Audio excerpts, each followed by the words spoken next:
Bannakisinde kya Patriotic League of Uganda ekikulembera General Muhoozi Kainerugaba bakeddeko yiwa ku kitebe kyabwe naggulu okwaniriza Omubaka Mawanda.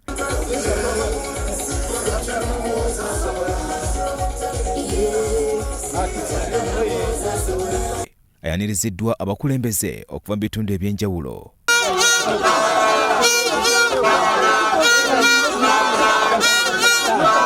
Henry Baanirizza ku lw'ekisinde kya Patriotic League of Uganda Fort Patrol yabazizza Omukama Katonda sakate ne General Muhoozi Kainerugaba okuyimirira wamu ne Mawanda. In a very, very, very special way, I think we need to thank most sincerely two individuals, our chairman, General Muhoozi, and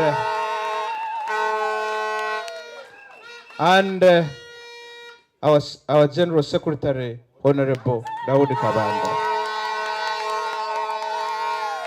I think when Honorable Mawanda was wherever he was, the person who might have visited him the most is Honorable David Kabanda. Michael Mawanda asoose kusoma kyawandiikibwa ne yeebaza abamubeereddewo era ne yeebaza ne General Muhoozi Kainerugaba n'ategeeza nti wakutandikira we yakoma. People judged me even before the case is complete. Whatever happened to me, I will not go into the details. I would like you to clap for General Muhoozi Kainerugaba. There is a tweet which our chairman, our friend, tweeted when I was at school. You know which school. But there is a sentence that says that has never been my character. That even our Lord Jesus Christ had friends. Lazarus was his friend, whom Christ resurrected. Mawanda is in hell, but he will surely live again.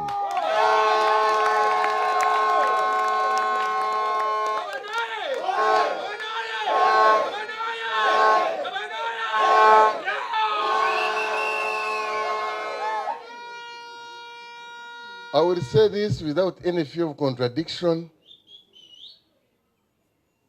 or anything, that whatever you do, and I have always told you this, in PLU, our chairman knows you and knows it.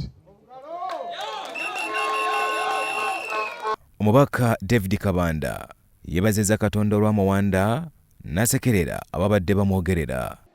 From the time I took him to CID, General Muhoozi has been there and he knows. Some of our colleagues used to tell people to abuse the Honorable Mawanda, that it is I even told Afande, I was so bitter. Some of our colleagues told the people that he was arrested by General M. Can you imagine? Are you promoting PLU or you are killing PLU?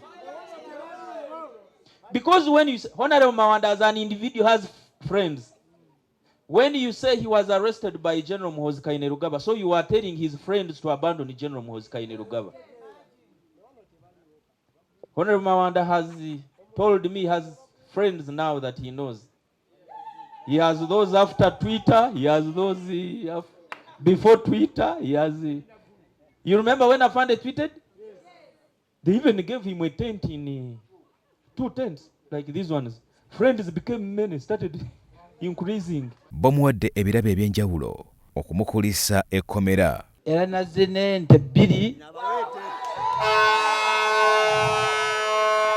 Buli nte ya million 2 ze million 4.